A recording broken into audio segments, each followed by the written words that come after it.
Good morning, and we are here this morning. Going to talk to you this morning about castling. It's a special move between the king and the rook, and one of the reasons why I like castling is because it can help protect your king throughout the game. And I'm going to show you just how to do that and when you might use that. Okay, so here we go.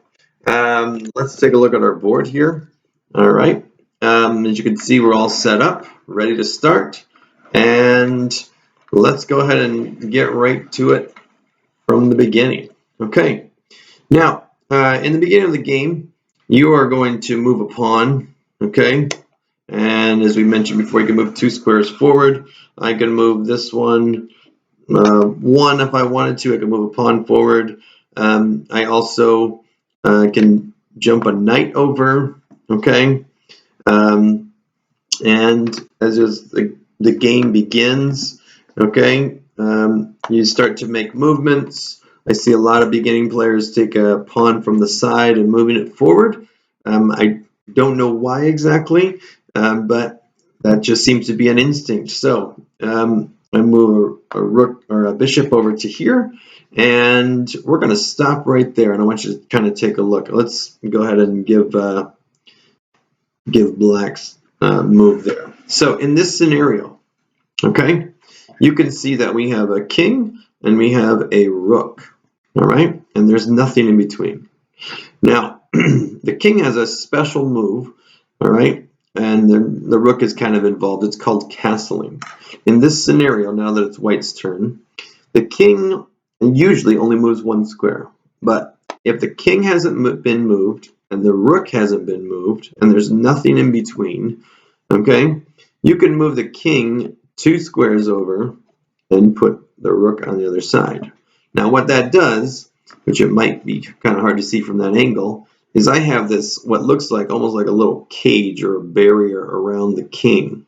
All right, I've got a lot of protection now. Looks like my pawns are drifting over a bit. All right, so it makes it much harder to get to this king, and that's kind of the purpose, is to protect your king. Now let's go backwards real quick, and let's pretend that we've already played this game a little bit more and move these two out of the way. Okay, you can castle to either side as long as, again, you don't have any pieces in between here. Okay, and you haven't moved a rook or a king. Okay, now let's say I have moved this rook at some point in the game. I can still castle this way.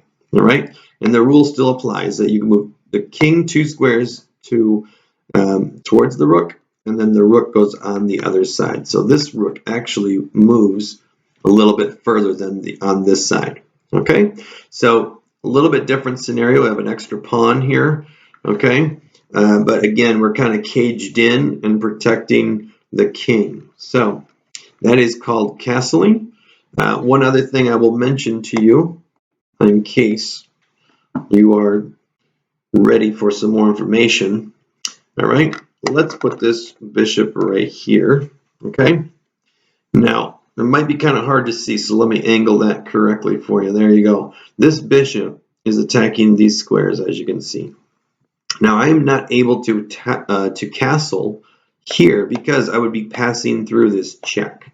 You are never ever allowed to put your king into check. Okay, so I'm not allowed to castle that way. However, I can castle this way because I am not passing through a check, I'm not in check, and I am not going to put my king into a scenario where I'm being attacked. Okay, so that is castling 101, and I hope you have a great day and keep checking.